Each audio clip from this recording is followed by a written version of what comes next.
Hi, Shira Adler here, and welcome back to another episode of the Synergy Show, and specifically the hemp-based, for all my happy hempsters, Mhm. edutainment series about wellness. Because if you're familiar with me, you know my past work, it's all about wellness in and on the body. And now with the Seed to Structure series, it's about wellness in our built environment. So, if you are familiar with the series, and hopefully you are, you've already met a bunch of my colleagues and friends who truly inspire me on a daily basis. And today we're going to extend that conversation with another incredible colleague. If you're familiar with the word hempcrete, we talked a little bit about insulation in a past episode with our friend Cameron and Amer Champ. So, without further ado, here's another truly exceptional veteran of the hemp industries. Mattie, thank you so much for joining me from Hempitecture. Welcome. Shira, it's an absolute pleasure to be here. So nice to finally meet you digitally and connect with your audience today. I think you hit the nail on the head. Wellness is an emerging topic, not just in what we put on our body, but in the built environment. And it really is core to what we do at Hempitecture. So I'm very happy to share what we do with you here today. Thank you, sir. I know how busy you are, and so I'm going to try to keep this real short and to the point. But honestly, I could listen to you talk for hours and learn everything sitting at the feet. I feel like that cartoon, the guys that go, "We're not worthy." What is that? Beavis and Butthead, or I don't even know why I just brought that up. But yeah, you're really, really, for someone who's as young as you are, I don't know what it is with you guys. I look at you and I'm thinking, what? They're babies. But I know you've been around in the industry for a while. Well, comparatively speaking to the mama here, you are. But you've been in this industry actually since 2013. And I know I started in with my brand, 2016 was my first big conference. I guess in dog years, that really is what, like 70, you are one of the veterans. So it's It pretty feels much like multiple lives for it sure. does, right? Yeah, you've been in this and you've had lots of iterations of what you went through. So, before we dive into hempitecture and the materials themselves, I would love for people to just get to know you a little bit better because honestly, jumping into hemp building materials, this industry is not for the faint of heart. So, why hemp? Why building materials? What's your backstory? Yeah, it's I would say it's very much still a nascent industry. It's a space within the building sector that I think is on the rise. I Mhm. think we reached an inflection point really around 2020 to 2022 during COVID timeframe when people were just spending a lot of time indoors. There's a really interesting statistic out there that I believe is published by the EPA. We spend something like 98% of our lives indoors, right? So the buildings that you and I are probably in right now, the buildings that your listeners are in, that's where we spend most of our lives. And I think when people were home, spending so much time at home, they started to think more about the materials that they're surrounded with in their built environment. Of course, we build today with a lot of what would be considered mainstream materials. On the insulation side, think of fiberglass, mineral wool, spray foam, but drywall, paints, concrete, glass, steel, all of these things have a kind of synergistic effect and impact on both health from a human health perspective on ourselves, but also the health of our environment. So that really kind of ties back to the origin story of hempitecture and why hemp. It is a little bit of a long story, so I'm going to give you the abridged version. But I went to school for architecture. I was really, really excited to move forward in a career path that would have had me designing and working on buildings, whether it was residential, commercial, multifamily, whatever it may be. That was my plan when I was an undergraduate student. But I went to a small liberal arts school. And in that process, I was fortunate enough to kind of get my hands dirty in some other subjects, one of which was environmental sciences. Hmm. In that world of environmental sciences, studying parallel with architecture, I viewed how we think about the built environment and our natural world as kind of treated separately. Yet, however, we Right. impose our buildings on the natural world, right? Every building is anchored to the ground, and there's a real tangible impact that our buildings have on the natural world. I learned the statistic when I was a student that buildings and their operations they're responsible for some 40% of our domestic carbon emissions and some 40% of our domestic energy consumption. I Mm. started to ask, how do we solve that? How do we change that? And through a thesis project that I undertook, I started looking at natural building materials, trying to understand the contemporary relevance of natural building materials. So I kind of went back through time and looked at different regions of the world. What were they using in Europe? What were they using in Asia and Africa and the Americas? The answer in hindsight is quite obvious. People built with what they had around them. They built with natural local materials, whether it was stone or mud or straw. But one of the things that really stood out to me in this exploration was the use of natural fibers. Now, just to set the scene on fibers, we live in a fiber-based world. You may not think of it too much, but because we take it for granted, the clothing that we're wearing on our bodies, it is a textile that is made from fiber. That fiber is then spun into yarn and turned into a woven textile. We sleep on pillows that have a fiber-filled cushion. Our mattresses are filled with fiber. Fiber is everywhere in our world. And so once I started to understand the sort of broad nature of fibers and the historical associations with using regionally available fibers. So for instance, in Europe, that might have been flax. Maybe in Southeast Asia, that was jute. Maybe in Mexico, it'd be sisal or banana fiber or abaca fiber. There's all these different fibers. The one fiber stood out to me more than others. It was industrial hemp. Why industrial hemp? Well, when you compare the landscape of fibers to each other, often they're very, very regionally specific. It's very hard to grow banana fiber in upstate New York, right? Yeah. Yes, Flax, it there's is some actually. transferability across regions, but hemp had Mhm. this incredible potential of being able to be grown at different latitudes in different climate zones. And so, from my point of view, to me, this seemed like a scalable commodity that could really be centralized around locations where it is processed and converted into materials. Beyond just that scalability nature, I mean, it's an amazing crop. I think a lot of people here, if you've been following along your show, you've done a wonderful job capturing just the wide range of benefits that industrial hemp offers. From our point of view, it's that rapidly renewable story. It can be grown in 3 to 4 months and harvested while capturing an enormous amount of carbon dioxide. When you're growing a crop that's Yeah. capturing carbon dioxide and then turning that into another material, that means that you're going to have a lower embodied carbon footprint in your product. And so, fast forward, the initial Hempitecture concept really was centered around hemp lime or hempcrete. And we still very much believe in that material. There's some great people that you've interviewed and spoke with, like Cam from Americhamp, who are really helping lead the charge with hemp lime or hempcrete in the United States. But as we've developed as a company, we've expanded our focus to incorporate more fiber specific materials like hemp bat insulation or hemp board insulation. This is really the core of what Hempitecture is focused on today. That's one of the things that I love best about this industry is that we all really kind of do know each other in some capacity. We've met at conferences or our companies have been around long enough. We've heard of each other. And I absolutely love that we are as adaptable and yet integrated as the plant and where the regions are that it grows. I think we really do synergistically not only exist, but we reflect each other in that same capacity in relationship with each other, not just the products that we sell or what we offer, but how we work together. We really are physical embodiment of hemp of that species, and you capture that so beautifully. And I just want really, I want people to really hear that, because otherwise you look at what you're doing and you're like, oh, well, it's another company that does hemp building materials. Cool, but we've already heard about that. There's this other place that does it. This is not about competition. It's about adaptability and advancing innovation. So you did mention a couple of products specifically. They are unique to you. They're what you designed from your passion, from your perspective and your viewpoint.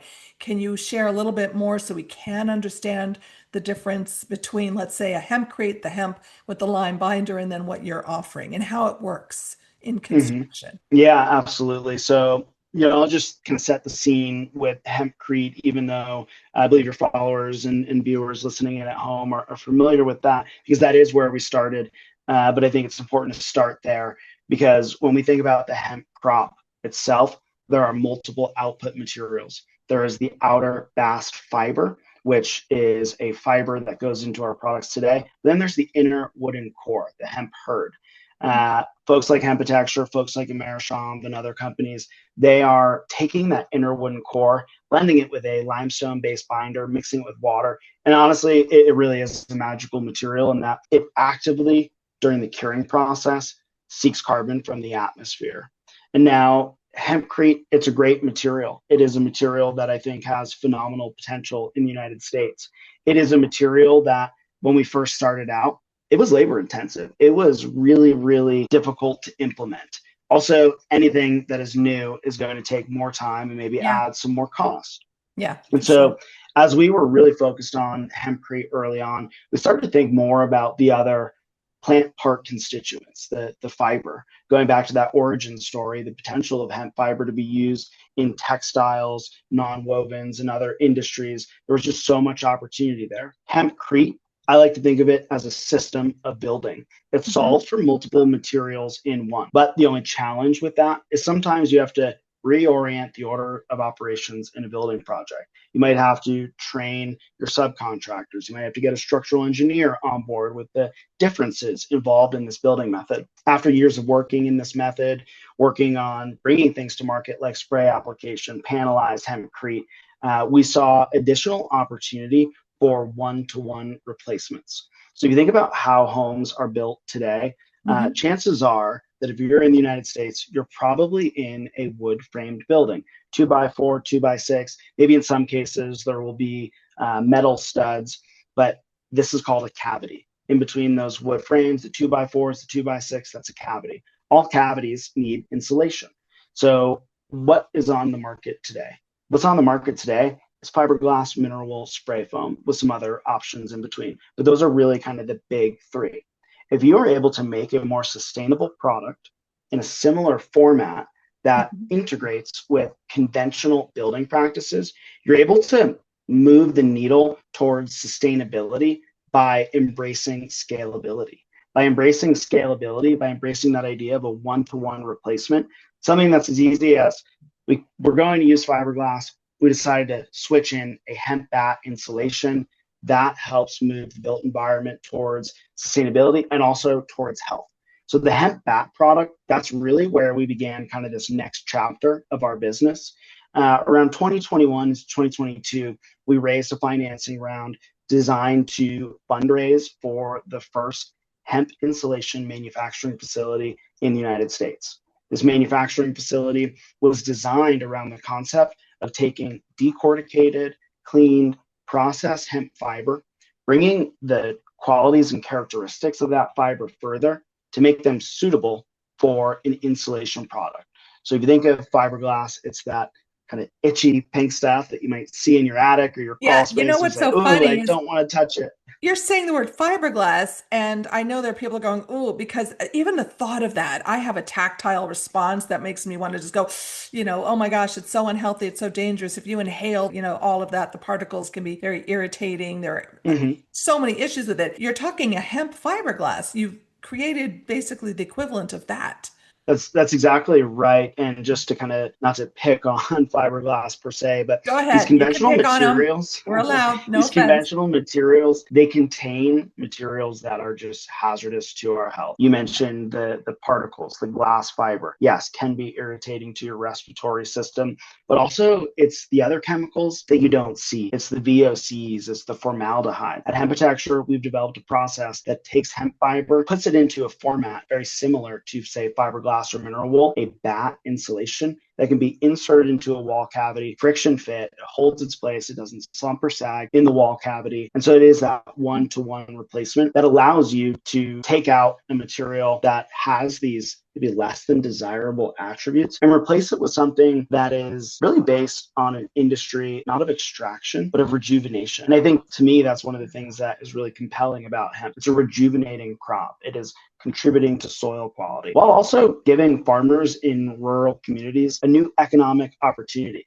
I mean, I think that is something that people really need to understand as well, is when you're choosing materials, you're also choosing a supply chain. You're choosing where your product comes from. And at Hempitecture, we're proud to say that our business, it helps empower farmers across the Rocky Mountain Northwest. That's extraordinary. I love that you use the word rejuvenation because in the first book that I wrote, The ABCs of CBD, I have the whole world history of cannabis and hemp. I think it's chapter 2. And that's my favorite chapter. But I kept referring to it as the remediation plant. It does so much, so good just by cleaning and healing the top 6 inches, the topsoil, all of that. But as you're discussing this, I'm hearing words and concepts that I might be familiar with already, but the way you say them, it's just, oh, it's invigorating. It's really, really, really amazing. I take it you've done a few of these talks before. So very That's grateful helpful. that our audience gets to hear this. One of the materials that stuck in my head before when I was researching and looking at the silica, I know because of the silica in the plant, there are additional benefits to this. We can talk fire safety testing and mold, but also pests. I mean, literally, there's some really practical reasons for including this. Talk about that for a moment, because as a mom and as a woman who's like been really careful about my environment for the health of my own 2 kids when I was raising them. I think there's something to that, especially for commercial builds, especially for multi-use. Really, my daughter had to move out of a beautiful apartment because of mold, because of water, and the vapor remediation issue was a factor, and it just got really, really unhealthy for her. But I've never been into bugs getting inside. So you can't grow. It's a repellent, isn't it? I think, yeah, it hits on a larger subject of just both the performance and the health of our materials. First, I'll just touch more on the health. When a building is properly designed, properly detailed, and you are using a natural fiber insulation, it's contributing to a systems effect. That systems effect means that the material itself is doing more than just insulating. It might be helping buffer moisture. It might be absorbing humidity and releasing it based on gradients of humidity indoors and outdoors. So by having a material that is compatible with moisture, that adds to human health. When you have materials that are incompatible with moisture, conventional materials that when they get wet, they're a vector for mold growth, that is problematic. You mentioned the story of someone having to move out of their apartment due to mold. Our materials do contribute positively to a healthy indoor climate when detailed and installed properly. We've done a lot of testing on our products, ranging from fungi testing, thermal resistance testing, fire testing, really everything in between that it takes to get a product to market. We've actually tested our insulation without any sort of treatment under what's called ASTM C1338 and seen that the material itself passes this fungi test. Now, in Wait, certain without even climates, finishing with like just the raw with material pass? yeah, the raw material formed into a bat insulation. And so it is really interesting that it is able to pass those tests. Now, one thing that's complicated in the built environment, particularly in the United States, we have so many different climate zones, so many different regions. Right. What works in Florida may be different than what works in Maine. Different temperatures, different humidity profiles. Our materials are very flexible across those regions, but we've also developed a process to fortify fibers. That means taking the already great natural characteristics of hemp fiber and improving them, taking them further, making them more assured to be applicable across these different climate zones and different climate types. Now, let me touch on this gently because Go for it. Go for thinks it. everybody thinks about health and materials and wanting chemical free. There are bio-based solutions. There are bio-based chemicals. There's natural minerals. Think, for instance, hempcrete. That is a combination of the wooden core of the plant stock and a natural mineral. We impart minerals upon our fiber to enhance fungi resistance, to enhance fire resistance. These natural minerals mean that by taking this fiber, imparting these minerals upon them, and converting them into insulation, we can be more resistant across these different climate zones, no matter what the climate zone has to throw at it. So again, it's taking something that already works well on its own, hemp fiber, enhancing it for ultimate applicability. And again, at the end of the day, Hempitecture's goal is to have a line of products that fits into different construction types: residential, commercial, multifamily. Now, today we started on residential, sort of the lowest hanging fruit market. We're really excited to crack into some of these more stringent code-based markets that I think will continue to bring the built environment towards more equilibrium with the natural world, going Sure. back to Yeah. that stat of 40% of our domestic carbon emissions. Mm. Some of that is due to the materials that we're putting into our built environment. Take, for instance, a foam-based insulation. Foam-based insulation is essentially a petrochemical material. Right. That petrochemical material is Right. refined oil. It's converted, it's other chemicals are added, and it's turned into something that to make that product, it takes a tremendous amount of energy. What is the product's purpose? The product's purpose is to save energy. So now you're installing a product that has taken a huge amount of energy to make to save energy. The jury is still out, and there's a lot of I know indication that it's kind of literally the most, I love that you just said that because there are times where I want to look at people and say, did you actually hear what you just said? Do you realize what you've created, what it takes to create it? It reminds me of a doctor, a pediatrician from many years ago who was standard and then went to holistic. Two things that I Mhm. learned a long time ago. One is never trust a doctor whose office plants have died. Just seems common sense. And the other was by the time something you put it in your mouth, if it has gone through 20 steps from what it appeared like as it came out of the ground or off the tree, whatever the natural form of it was, by the time you get it all the way into the version that you put in your body, if there are too many steps involved in that, you've Mhm. completely lost the connection to what it was as it first was grown and yielded. And that's the 100%. same. 100%. 100%. The materials that we use today, because they take so much energy, because they emit so much carbon, you may never, over the life cycle of your building, recoup the amount of energy or carbon emitted Right. in the operation of Right. that building. And our products kind of exist at that nexus of Yeah. reconciling embodied energy, reconciling embodied carbon with long-term operational performance. Yeah, it's just because you can make something doesn't mean you always should. It's Yes. just as simple as that, really. So let me ask you a question then. As you put together all of these products and you've developed and come up with these brilliant little aha epiphany moments, what was the biggest struggle for you then in putting together a domestic supply chain, if you will, the domestic hemp, industrial hemp supply chain? What was your biggest challenge in that process? I would say that the challenges that we face continue to evolve, and one of our keystone challenges 2, 3 years ago may be different than what it is today. And I think that's the nature of manufacturing. It's not static because the supply chains are evolving. So let's start on the supply chain side. When we first started, it was 2022.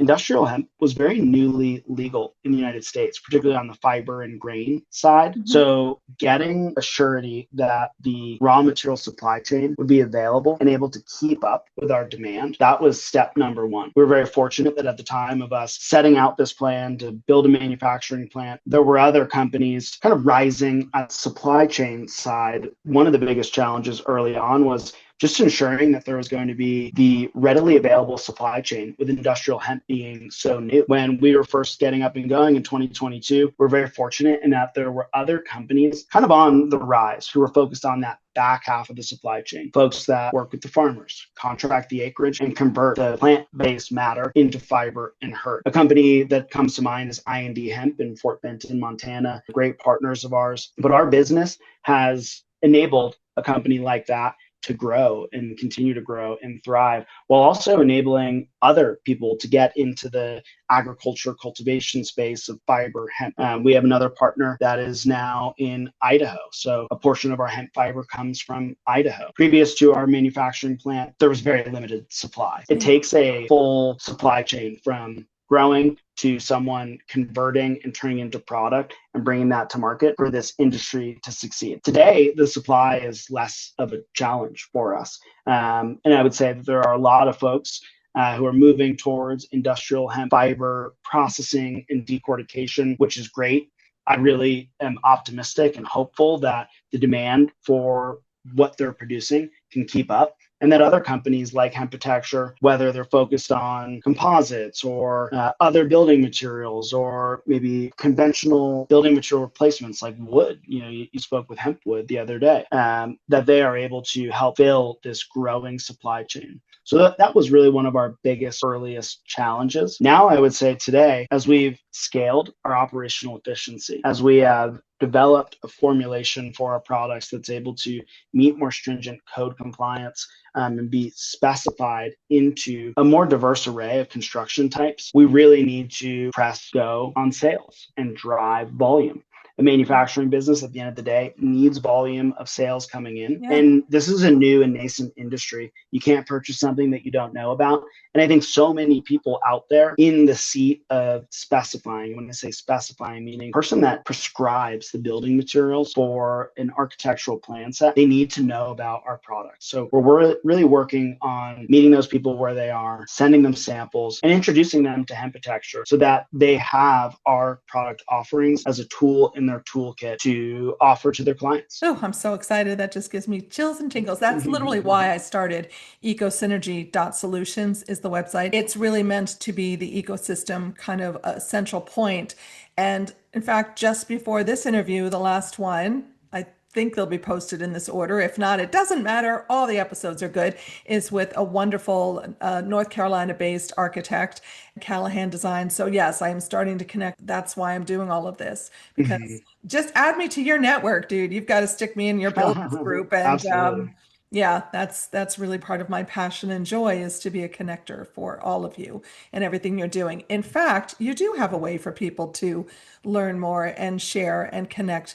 So why don't you tell us a little bit about that? Yeah, so we spent a lot of time focusing on hemp wool. We talked a little bit about hempcrete, hempcrete being where we started, hemp wool being our bat product offering. But a product that we're really excited about is Plant Panel, a semi-rigid continuous insulation that's more like a board-based insulation. That is a product that we're bringing to market in earnest this year with some really exciting code compliance criteria. And all of this is published on our website, hempitecture.com.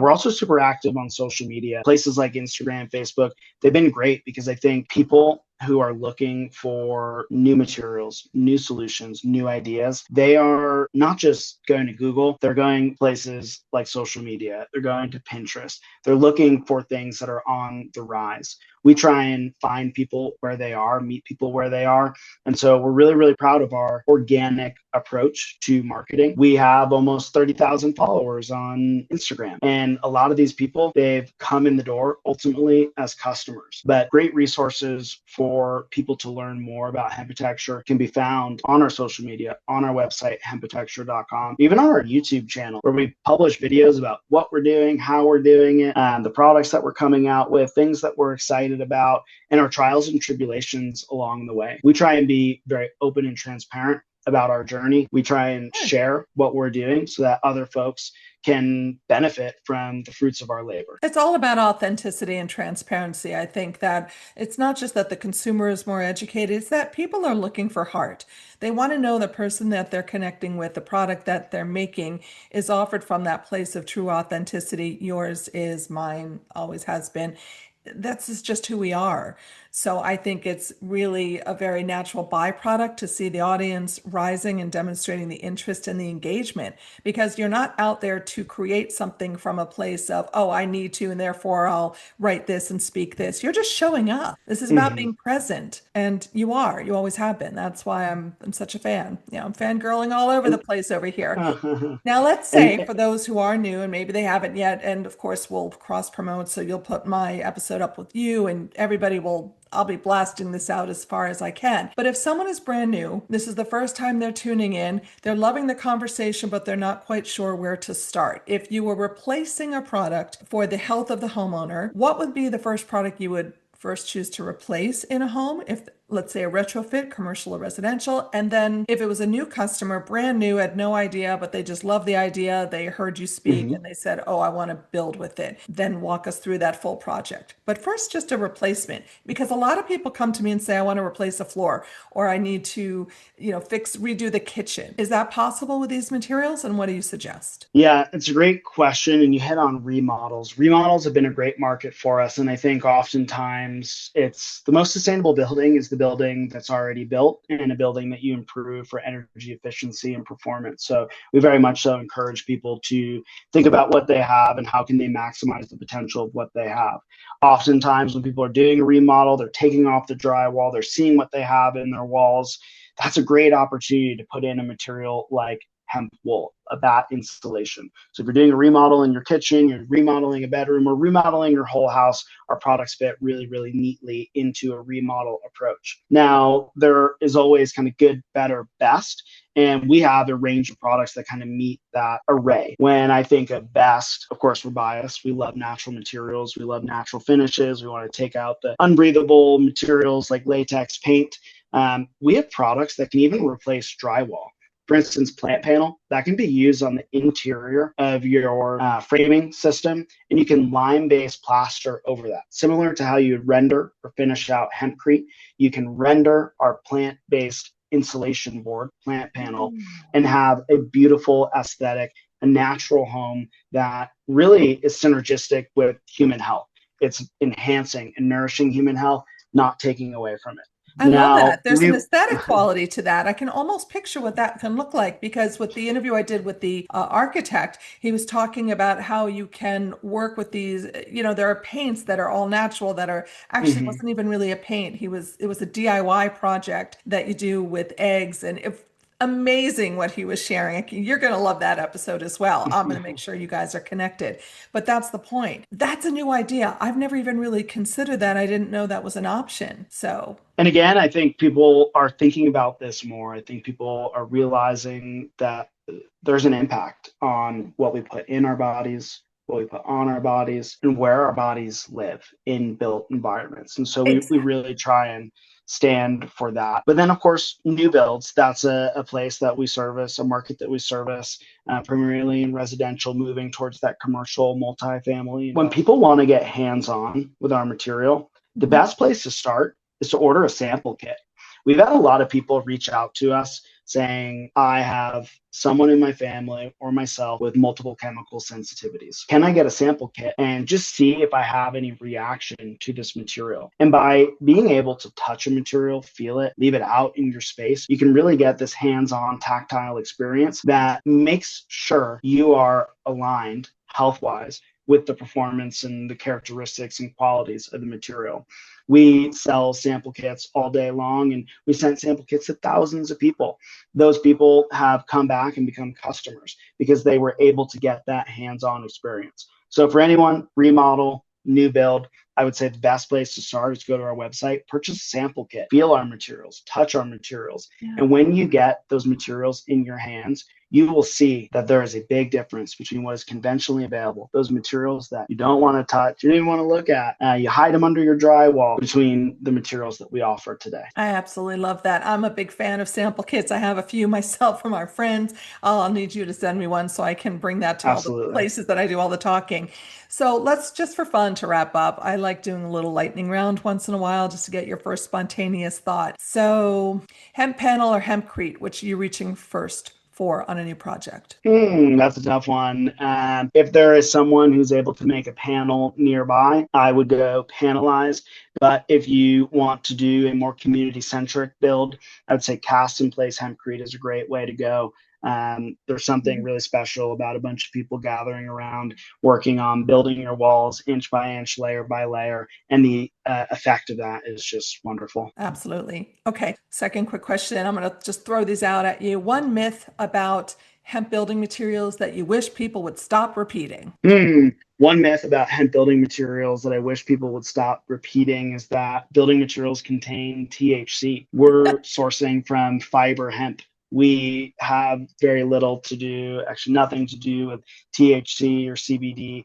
Hemp is a complex crop. Our materials are safe. They don't contain any cannabinoids or psychoactive substances, and they're regulated now as such, which is a great step forward for us in our space. I didn't mean to giggle, but I know I knew you were going to say that. We all say that. We're like, really? That's really? Anyway. And plus the 0.3 designation was a complete randomly assigned, had nothing to do with, anyway, another topic for another day. We might need to do a part 2.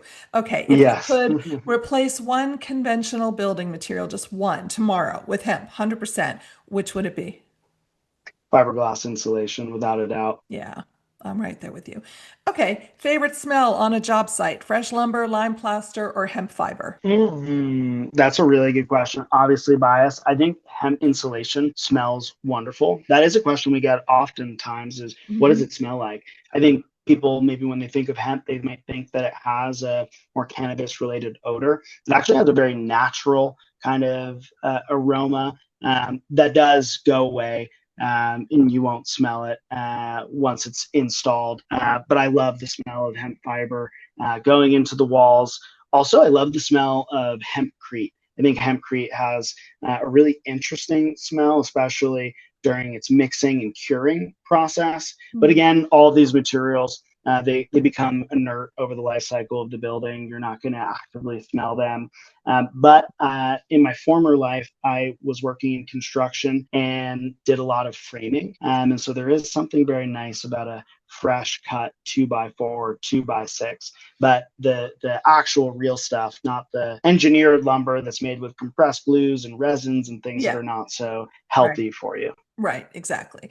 What's the coolest hemp building project that you've seen so far? Oh, it's a really good question. The coolest hemp building project I've seen thus far. There's been a lot of really great residential builds that I've seen in other countries. People like Sergey from Hempire building really, really cool dome homes. I think that is just a really interesting approach to hemp lime or hempcrete that plays on the ability for the material to kind of follow a contour or follow a Hmm. form. And not to be self serving, but we did do a project in Bellingham, Washington that had a 2-story curved wall Mm. made of hempcrete. That was really, really cool because it was just a technical challenge of making a 2-story curved wall. That was a project that was an honor to work on with a wonderful homeowner who's an innovator and way ahead of her time in looking to utilize bio-based materials. And then I would say the last one, there was a project that was done in Belgium, and I can't remember the exact name of it, but it was within a warehouse structure. So think of a very industrial, drafty, damp space, and they built this almost art gallery of hempcrete inside of this Oh, cool. derelicted warehouse industrial structure. It was such an interesting juxtaposition between Mm. cold materials like steel and concrete, and then inside you have this incredible hemp lime, hempcrete building that kind of stood alone that housed some phenomenal art. I actually saw that on a hemp building, international hemp building expo tour way back when, I want to say 2019. So Wow. I'm sure there's many more that exist out there that are just amazing. And one thing that I'm impressed with is how people are continually pushing the envelope with hempcrete.